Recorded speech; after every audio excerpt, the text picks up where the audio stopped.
Hey, ladies. Hello, hello. It's your girl, Cherie here. Welcome to Black Women Making Money.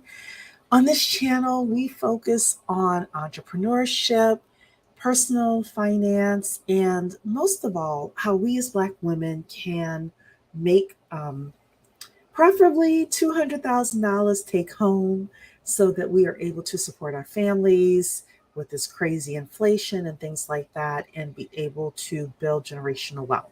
So, today's session is for my entrepreneurs and my freelancers, anybody who is looking to make more money. And part of that is you have to sell your services. So let's talk for a second with regards to, I'm not going to be here long, some things that I think you can do in order to strengthen your businesses and in order to sell more. So, with that, I'm going to show you my screen here. This is all about how you can get people to buy from you. And the first thing that I want to say as we have this conversation tonight is there's this whole thing about you could sell ice to an Eskimo, right? You think that a salesperson has to be someone who can sell ice to an Eskimo. I personally believe that that is not a good thing. I've had people tell me, Cherie, you could sell ice to an Eskimo. That's actually not true. I cannot sell ice to an Eskimo because an Eskimo does not need ice, you know? And I'm not the type of person who can, just persuasively sell people on just any old thing. I feel con people can definitely sell ice to an Eskimo. Not everybody who is super good at sales and can sell ice to an Eskimo is a con person, but you know, you don't have to be the most charismatic person out there in order to make more sales. So let's, want to just kind of give you some good vibes and thoughts with regards to don't worry about people saying you should be able to sell ice to an Eskimo because that's not true. But there are 5 questions that your prospects must say yes to if you are going to close a sale. I got this from a woman named Barbara many, many years ago. It has served me well. I have been a full time entrepreneur for 15 years now. I've been a business plan writer for 12 years. I have consistently made 6 figures for most of those years. And I can tell you that the things I'm going to share with you tonight are very influential with regards to you being able to make sales and hit your numbers. So, what are the 5 questions? Number one is the prospect the decision maker? Is the prospect the decision maker? There are some times when you are talking to people, you are spending a lot of time with people just for them to say, let me talk to my husband. Let me talk to my wife. Let me talk to my mom. Let me talk to my dad. You need to make sure that you actually are speaking with the decision maker as you are trying to sell your products or services. Some of you are selling products and services to children. Guess what? The kids are the decision makers. Mom and dad have the cash, they have the money, right? But you got to get the kids to kind of open up their eyes and say, oh, wow, I want that. Whether it's candy, whether it's a coloring book, whatever it is, they're the decision makers. Sometimes you are selling to corporate entities. There may be multiple decision makers that need to say yes in order for you to get the sale. So you want to make sure that you are speaking with the decision maker. Aerodemi Dive is in the house. Hello. Hi, Cherie. I'm glad I could make the live. I'm happy for more awesome info from you. Well, thank you so much. We won't be here long tonight because your girl is tired. So we're going to go through this and we're probably going to be out of here lickety split. So, okay. So, question number 2 that the prospect has to answer yes to for you to get the sale. Does the prospect have any money? Do they have the funds to pay you? If they don't have any money, I don't care. This goes to the whole selling ice to an Eskimo. That's BS. If they don't have any money, you could bend over backwards. You could offer them the world. You will not make the sale. Stop wasting your time with people who have no money to pay you. If your cost is $5,000 to do this service for this person, it is easier for you to move on to prospects who can afford to pay you long term, to move on to those prospects than for you to try to haggle your way with somebody, figure out a way for them to purchase from you, etc. So that's number two.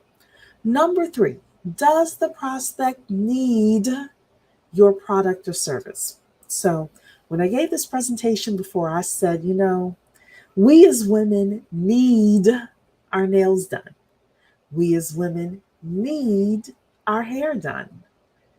Some guys out there need their golf game. So sometimes the need is not water, food, Maslow's hierarchy of needs. It is whatever it is I need in my life. When I gave this presentation before, a couple of the people in there were real estate landlords. I said, well, when you are showing your property, a woman may need a walk-in closet, or she may need a, a location near a certain school because that's where her kids go to school, or she's trying to get her kids into a certain school district. If the prospect doesn't need your product or service, you will never, ever be able to sell to them. Number four, is it urgent? Do they need it now? My gel tips are, I don't use gel, so I don't know all the terminology, but my gel is coming off. My tips need to be redone on my nails, whatever it is, my braids need to be tightened. It is urgent that I get this service done, right? So any prospect that you have will have some sort of an urgency to what they are looking to purchase. And the number five, does a prospect believe that you can do what you say you can do? So let's take braiding. I may need my braids done, but if I don't think that that person can actually do my braids the way that I want them done, I'm not giving her any money. I don't care what she says to me, right? So I write business plans. If the person doesn't believe that I can write the business plan for them in the way that is going to be accepted by their bank so that they can get the loan they're looking for, it doesn't matter what kind of backflips I do, they don't believe me. Are you trying to sell things to people who don't believe what you are saying? So then your question is, okay, Sheree, what do I do? How do I actually close more sales? Well, the first thing that you want to do is, I believe, focus on getting more leads. A lot of us do not have enough leads coming in, which is why we're so desperate to close the leads that are coming through the door. First thing I say is learn to fill the top of the funnel, talk to a lot of people, get a lot of leads through the door. It's going to make you less desperate. The second thing, keep some sort of office hours. Have a certain amount of time that you're actually talking to prospects and closing sales. Anytime that my money has gotten funny, it is because I have let work consume me so much, like the delivery of the product that I give to people, the business plans that I give to people, that I'm not doing the proper amount of prospecting. So keep office hours and keep a certain amount of time that you're prospecting. I say if you are new to business, you should be prospecting no less than 70% of the time that you are open for business. If you're already in business, you're already making money, never, ever, ever dip below 25% of your office working hours going towards prospecting. Number three, protect your time. Protect your time. What do I mean by this?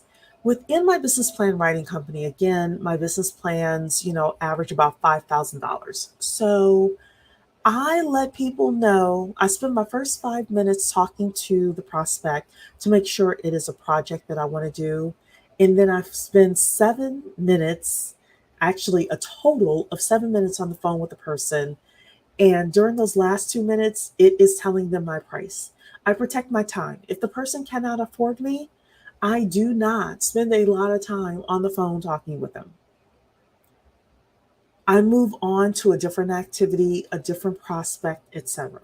But I also never ever assume that a person cannot buy.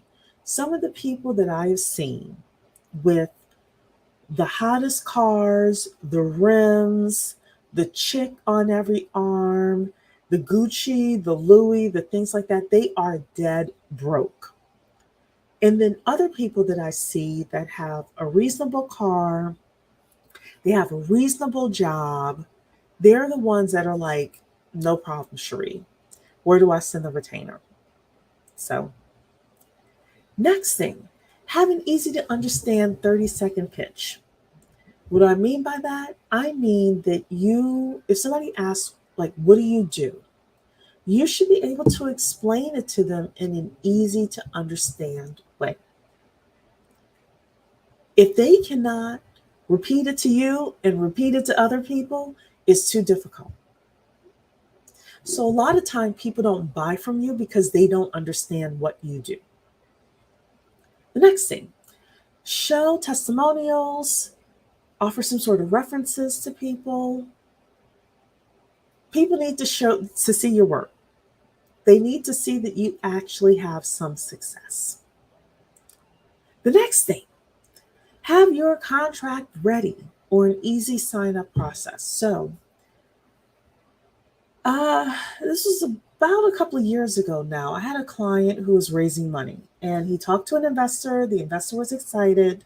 I think the investor was going to put in like $500,000, something like that. Investor says, this is the paperwork that I need from you. It took my client 6 months to get that investor the information that they needed. By that time, the excitement has fizzled. If you have a product or service, you need to think about, hey, once this person says yes, what's the next step? If the next step is that you have to send them a contract, my suggestion to you is to have that contract ready before you start talking to people, or have some sort of sign up process easily ready for people.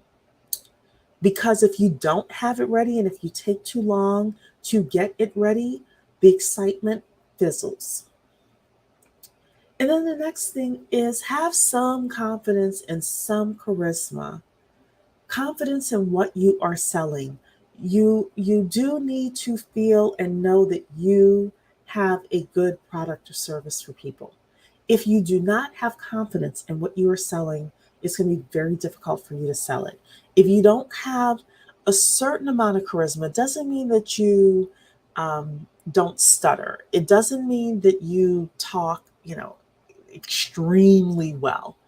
But you do need to have some sort of charisma in order to actually to get more sales. So practicing a little bit is going to be important to some of us ladies. And that is the session for the evening. I'm going to stop sharing here. That's the session. I didn't want to be here too long. I just wanted to kind of give you some nuggets, some real world nuggets, rewind this back a couple of times, listen to it. And if you all need funding, of course, my link tree is in the description box. Come see me. I do business funding for people. I also write business plans as well. And that is it. I will be back in a few days with more business tips for you so that you are able to actually get to $200,000 take home pay. Thank you, Arrow Demi Dive, saying that this is great. I hope it was. Hope you learned something tonight. Don't forget to start your businesses, grow your businesses. Ladies, business is going to be the way that we succeed in the next 20 to 50 years. So, my suggestion is start them, grow them, figure out how to get multiple streams of income because in this country, you're not going to be able to survive without it. So, that's it. See y'all later.